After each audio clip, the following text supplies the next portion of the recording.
The Goat House is back. Just after the Senior Bowl game here, breaking down the biggest winners of the week. We'll take a look at where these prospects could go now that their stock is up, which teams they potentially can land on. And the next video to expect is our updated mock draft post-Senior Bowl. But let's break down the biggest risers of the Senior Bowl week. Let's start with maybe the biggest standout of the entire week of the Senior Bowl. That is North Dakota State's offensive tackle, Gray Zabel. And now he was an offensive tackle, but he could play any spot along the offensive line. The buzz from the league is either guard or center. Teams actually love his upside at center. We saw him take snaps during the Senior Bowl practices, and he was voted the best player during the practice week, and that wasn't by teammates, that wasn't by players, it was by NFL executives. 28 out of 32 voted him the best player out there. That says something, and they love his upside on the inside. So he wasn't a big name before the week, but was known as like maybe a round 2, maybe early round 3 guy. But now, because everything we just said in the week he had, it sounds like he could be a first round pick. So let's try to identify some landing spots just for fun here. If he were to go first round, so probably would be a team picking a little bit later. Of course, there could be trade backs, trade up, but teams that stand out, the Eagles feels like an Eagles offensive lineman. You know, his that dog type of play style that he has, the versatility that he has. The only thing that doesn't say Eagles is sometimes, especially early in the draft, they draft the former 5-star recruits that played at Georgia, played at, the big schools. So that's the only thing, but they're still not afraid to take these types of guys. They may be looking for an interior offensive lineman that he can play tackle. That's a bonus there. Chargers, same thing. Could be looking for a center or a right guard, and that's where Zabel comes into play. Commanders, could be looking for a guard or a guy that could play left tackle, depending on, Brandon Coleman. Up and down rookie season. I thought he was going to be more of a guard at the next level, so let's see what they do with him at the next level here. They're going forward, I should say. The Packers, they're not afraid to take offensive lineman in the first round. They need a center. So again, the league loves his upside, Zabel, that is, as a center. The Texans looking for guard help. And the Vikings, anything in the interior. These teams pick late first. They could be targeting Gray Zabel, a massive standout from the Senior Bowl week. How about Mike Green, another guy that had a good practice week, the pass rusher from Marshall. So the downsides with him, a little undersized because he gives you more of defensive end vibes, and he weighs just over 250 pounds, but he did come in weighing over that in the measurements, the weigh-ins for the Senior Bowl. So that was solid. You wish he was a little heavier than that, but man, he plays stronger than that. You look at him on tape, and the other knock is he played at Marshall, so do they play weak competition? Well, I'll tell you what, Marshall had a really good football team this year. He's got good tape against Ohio State, against Virginia Tech, so he checks the boxes there. Usually with these guys, you worry about the size, the physicality. Maybe they're not that good against the run. He's phenomenal against the run. He was showing his physicality in the one-on-ones at the Senior Bowl as well. And he has explosive get-off. This guy felt like a borderline first-round pick just because the talent was first round, but because he's undersized, he comes in the Senior Bowl and says, hey, you guys think this is my weakness. It's actually my strength. It feels like a first-round lock to me right now. I think he could fit either scheme because of how explosive he is, how versatile, I guess he is in terms of being able to produce in the pass and the run game. I think he goes top 19. The 19th pick is the Buccaneers, so I singled out them, a team that needs an edge rusher. I just don't think he gets by that point. Certainly it's possible. I'm not saying he's going to the Buccaneers, but I don't think he gets by that point. A little bit earlier, look at the Cardinals. They can use an edge rusher. Seattle could use another one depending if they move on from some guys currently on their roster. The Bengals, kind of a similar situation. They could move on from like a Sam Hubbard. Could they use another one? They got to rework Hendrickson's deal to give him more money. Definitely, if he somehow drops to the Lions or if the Lions move up a little bit, definitely could see Detroit. And then Washington, too. I think Dan Quinn would love to have Mike Green, would make him work, an explosive guy that he is, even if he's technically undersized. Him working with Micah Parsons. Not that Green's going to be Micah Parsons, but totally could see that if he slips through the cracks a little bit or if he moves up. But or if the team like the Commanders trade up. Typically, guys that are a little undersized, though, they do end up dropping a little bit more than you expected. So somebody can get a steal with a stud in Mike Green, who's probably going to be a top 4 edge rusher in the class for for me when it's all said and done. Very impressive week. Another practice week standout, Walter Noel, who was already known as probably a first-round pick, a former top-tier recruit, went to A&M, transferred to Ole Miss. Ole Miss's defense went from not exactly, but worst to first in that range. That defense was good this year, and it's because of studs like this. So we already figured he was probably a first-round pick. You wish he could finish plays a little bit better, but you love the upside. You love the get-off, the explosive ability, the strength, and he showcased that at the Senior Bowl. He has so much upside. This guy is going to climb up the board in the first round. I say top 16. I think the latest he goes is around that Cardinals-Bengals pick. Those teams have the need.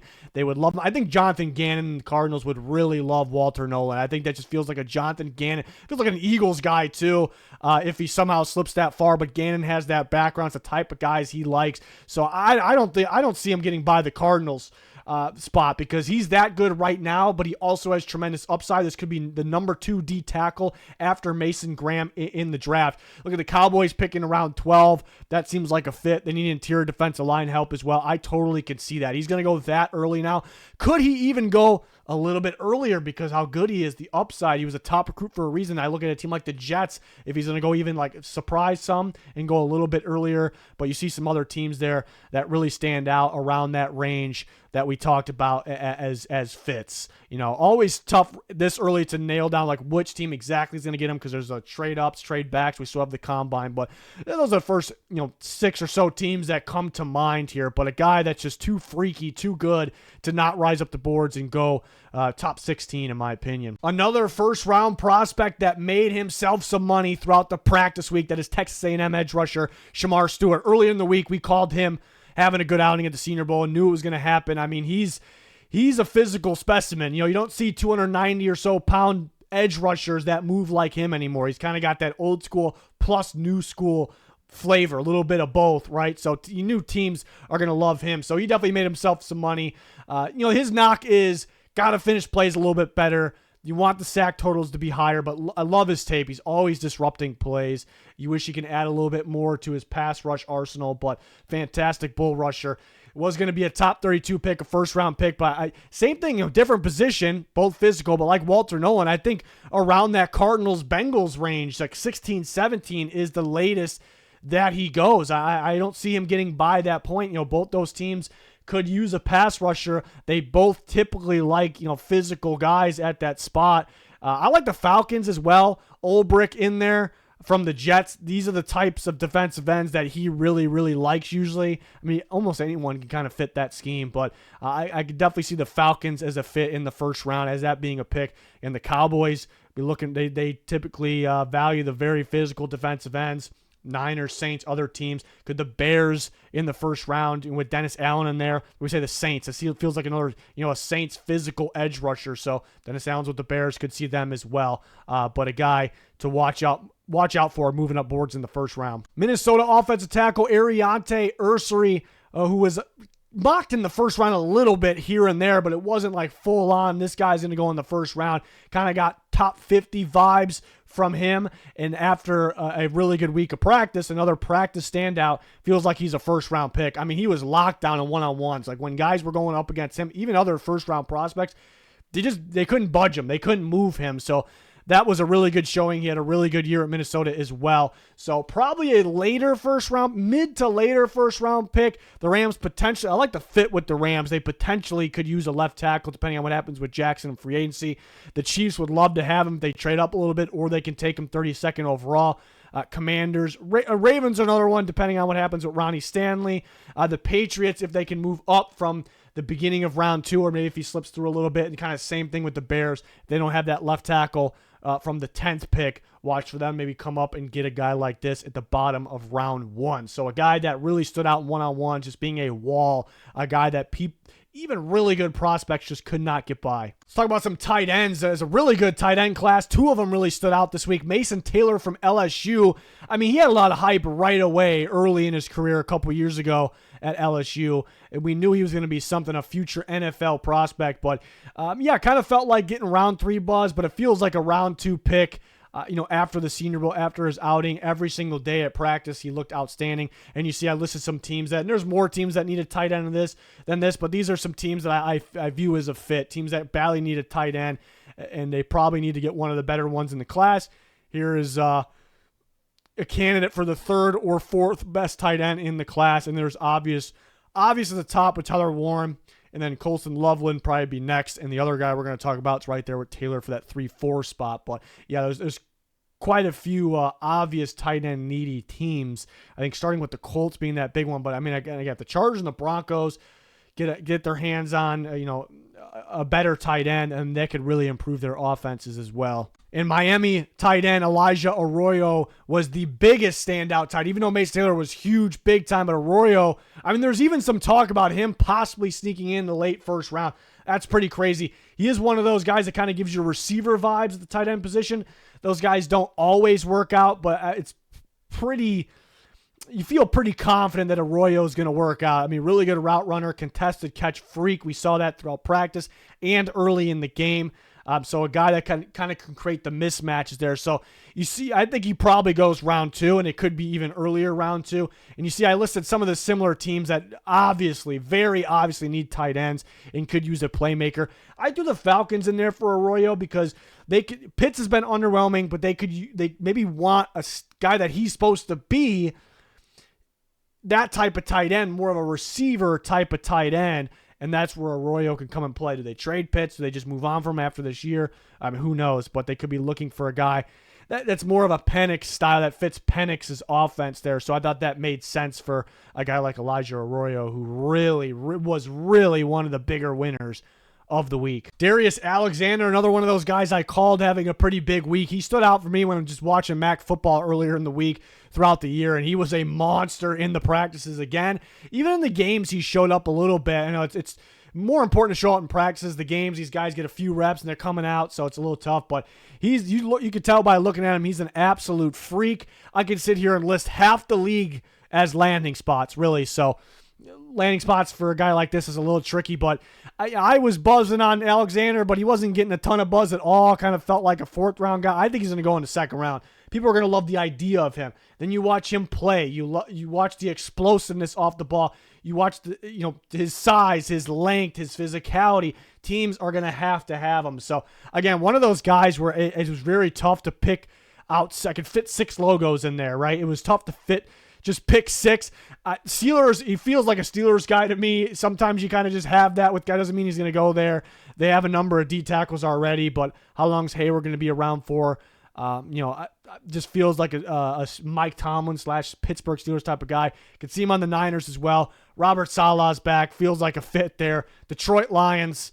I mean, I've been high on Alexander for a long time before the Senior Bowl. The Lions continue to draft guys that I just, for some reason, I really, really like. Brad Holmes continues to draft those guys, and they could use interior defensive line help, so they stood out. Panthers definitely could use someone with Derek Brown. Again, feels like, Niners background. I talked about D'Amico Ryans, Texans, and the Chicago Bears as well, but I mean, I could sit here and list so many. So the Eagles, I mean, I can list so many teams here. I'm actually thinking he probably goes early round 2 at this point. He could be a wild card where you're not going to see him mocked in the 1st round, but there's always those handful of guys that could be a sneaky 1st round pick, or they go into first and everyone's like, whoa, but then you go, okay, I guess that makes sense. He could be one of those guys, I suppose, but dominant outing this week. Kentucky corner Maxwell Hairston was a big-time standout throughout practices as well. I mean, when you watch one-on-ones, people always overact from the receivers. The receivers should dominate those drills. They have a massive advantage. I'm looking for corners. If a corner stands out, because they're always in man coverage, the receivers know it, they stand out, it means good thing. He was the stickiest and most physical without interfering, which he did have some interfering issues, I guess, in college, or a little handsy. Sometimes he got away with it in college, but he was the best. He was the one that stood out the most, I should say, in practices. So I think he actually could sneak. It's still borderline, but he was like locked in round 2. Now it's not so much of a lock in a good way. Could sneak in round 1, could go early round 2. Andrew Phillips played very well out of Kentucky, and he had some of that, physical and press, downhill type of guy.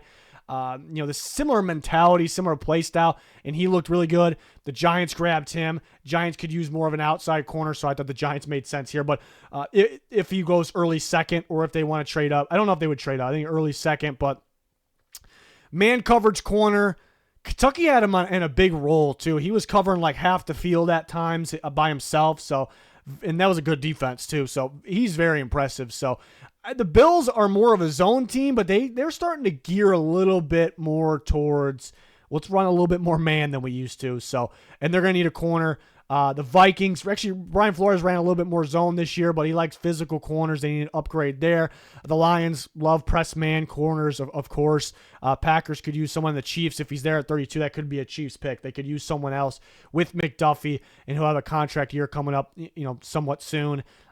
They like their press man corners as well. So Harrison's a guy to watch out for he definitely helped the stock, even if it's early too, but he could sneak into the back end of the first round. Very impressive week in practice. Azareye'h Thomas, the corner from Florida State. I don't think he was as much of a standout as Harrison, but is actually probably a better prospect. He was kind of known as probably a first-round pick, but not a ton of buzz on that. Probably a sure thing top 50 pick. I definitely would lock him into the first round now. I think he goes top 24. I don't think he gets by that Vikings range. His physicality, his press ability, I think Brian Flores would love that. So I'm not saying that's where his most likely landing spot. I'm just saying that's probably the latest he goes. We'll see. But I think he can go as early as, the Colts pick. They can use a corner. They have Lou Anarumo there. Now he's going to look for a physical press man corner. The Bengals, Al Golden, he's going to run a ton of man coverage. They could use a corner like they don't really have this guy right now. The Falcons, I think they'll really appreciate his press ability. Steelers, of course, would. The Lions always, that's their type of corner. So depending on if they bring Carlton Davis back or not, and they had their injuries this year. So it's a guy that kind of made himself a sure thing first round. It feels like out of the two corners, I thought Harrison had a little bit better of a week, but it doesn't mean he's necessarily the better prospect. But those guys can have a battle who will go earlier in the draft. That could be interesting. Oregon offensive tackle Josh Conerly Jr. had a really good week of practice. A lot of buzz on him. -1 highlight play, viral play against Mike Green. Mike Green blew him up, but wouldn't base too much off that. It was one play. He had a really good week, and he was almost lined up as if he was a right tackle. I view Conerly as a left tackle. I think he'll be a soon starter, at least left tackle for a team. But he's one of those guys that listen to the league, the way they talk, the buzz coming from around the league. They're kind of saying, all right, media's too low on him. You got to be higher on him. He's going to go a lot earlier than you think, on top of him having a good outing, on top of him being voted the best offense lineman there by the other players. So before he was kind of like, late first-round pick, a little bit mixed on where he was being mocked, I suppose. But it feels like really high he could go, actually. He can actually pass up some of the other offensive tackles. So watch out for around the range of top 13. The Dolphins sitting there with a future replacement for Armstead is definitely very realistic. The Bears up at 10. They badly need a left tackle. They could choose Conerly over a Calvin Banks. Maybe that would surprise some people. Something like that. The Niners, could he be a Trent Williams of the future, like the future replacement, I should say. Saints picking very early as well. If he slips through a little bit, look for the Rams if they need a left tackle. The Chiefs, I can see them trading up. I don't see him getting to 32. But that's kind of the thing they need right now. The roster looks really, really good. They need a left tackle, and here's a guy that's like strictly a left tackle, going to be a really good one. And they traded up to, and that's a very important position. They traded up to get the guy who started it all, Patrick Mahomes. So I don't think they'd be afraid to trade up and go and get a guy like this at a premium position. So that's a guy. This is a guy that's not really being talked about in that top 15 range, but watch for that one. How about Jack Bech? An unbelievable game. The Senior Bowl MVP. Incredible outing throughout practice as well, and an incredible story. Good for Jack Bech. Made himself some money. Felt like a round 4, round 5 guy. Wasn't getting a ton of buzz until this week. He could realistically go as early as round 2. Maybe a round 3 guy, but definitely could go round 2.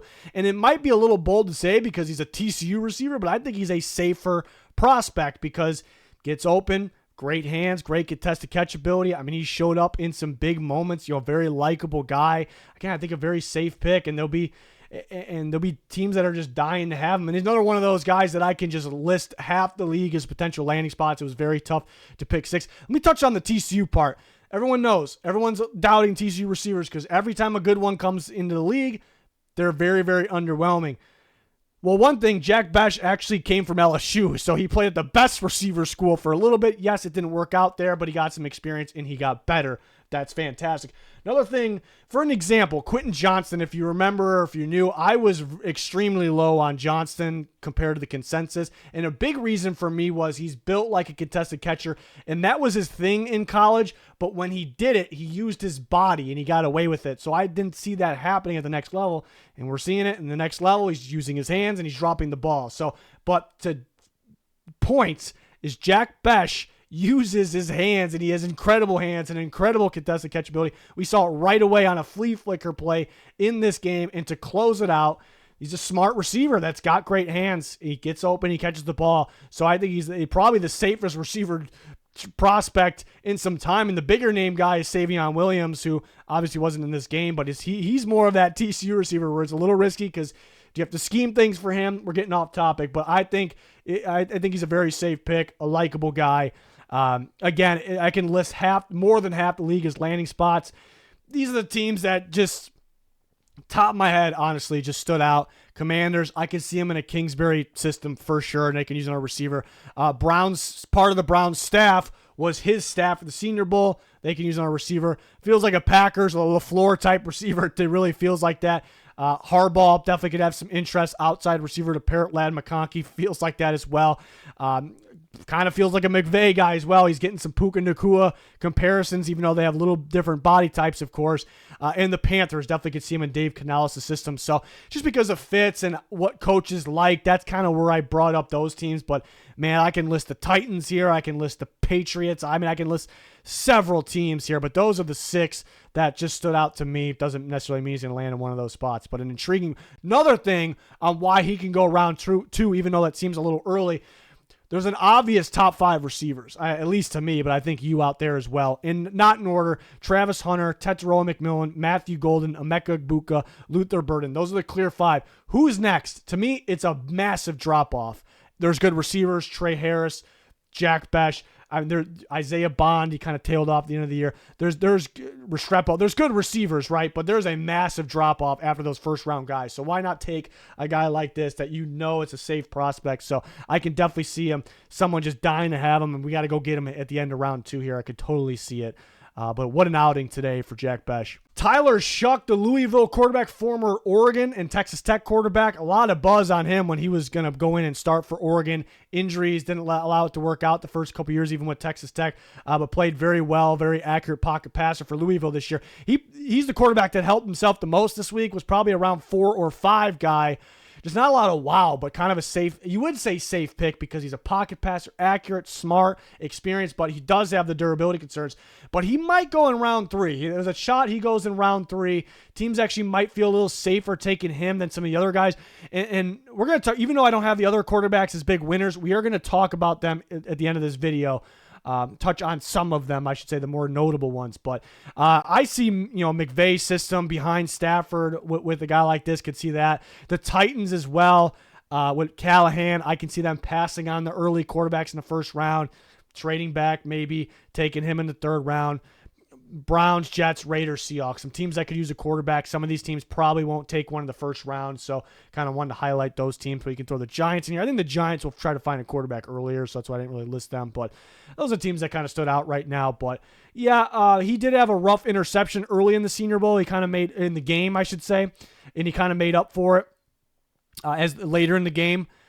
Pretty tight, balls towards the sideline, out routes. That kind of stands out more so on here because of the weak practice. Here's a list of more Senior Bowl risers, starting with a guy that made some money from the actual game rather than practice, and that's Arkansas pass rusher Landon Jaxson. And the practices are a little more important for the Senior Bowl, but, I mean, you got to respect, you got to appreciate the guys that show up at game time, in the game moments, and he had a massive game. So I guess more so the reason why he is on this slide with these guys rather than the other ones is big game, big winner from the game. Did he really help his stock a ton? Like, he felt like a second-round pick, chance to get late first, but probably not. And he still is that. I see his name getting called in the 2nd round, but he had a really good outing in the game. LSU guard Miles Frazier, a guy that can hear his name called on day 2. Be a safer pick for the guard position. Savion Jones really stood out early in the game. Frazier was more during the week, was the week of practice guy. Jones, the LSU defensive lineman who can move around a bit. He was blowing up plays early in the game, so that's a guy I got to go back and watch a little bit more because of that. Louisville corner Quincy Riley, very consistent throughout his career. Showed up in practice throughout the week. Oregon receiver Tez Johnson, yeah, he had some like highlight moments throughout the one-on-ones. I don't tend to make a huge deal out of one-on-ones for receivers, but he got separation, got open even in the scrimmages.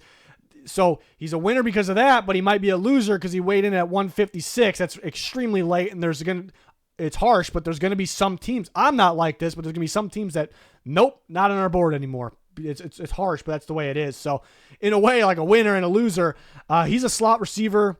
I like specific fits for him. Broncos with Bo Nix, definitely could see that. Commanders, Dolphins, he feels like I like specific fits for him. Probably ends up with the Broncos early day 3 maybe. Jalen Noel, I'm a big fan of him. I was saying that earlier this week, the pre-Senior Bowl video. Probably plays in the slot, most of his reps in the slot the next level. Really good route runner. Really solid outing in practice this week. Probably he could go as early as round 3, but I'm thinking round 4. Kyle Williams kind of stood out a bit throughout practice as well. The Washington State receiver. Florida State defensive tackle Joshua Farmer. Really good week of practice. He's a guy that can go in round 2. The defensive tackle class is loaded. Nias Peebles from Virginia Tech. Another guy probably can go round 2. I mean, these guys were disruptors. They blew things up throughout practice.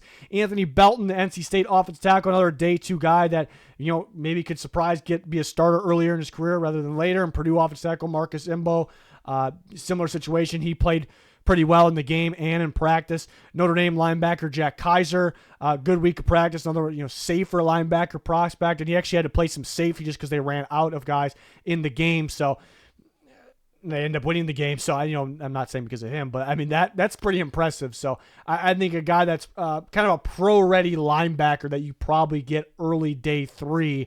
Out of Notre Dame there. But we're not done yet. Going to talk about some more here. Intriguing prospects. Basically, guys, I just have to talk about right here. Notable guys.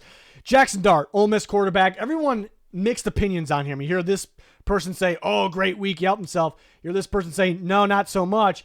I think there's some misleading stuff on there. I was kind of a Jaxson Dart guy. I thought he really could help himself this week. I don't think he did that. So I had high expectations. Maybe that's my issue. So I actually thought I was a little underwhelmed from him. He had good moments throughout practice, but where they tried to get him uncomfortable a little bit, do little different things, get under center, which a lot of these guys don't do in the previous level, college level. And that's where things weren't great for him or Jalen Milroe. So that wasn't ideal. He gets into the game.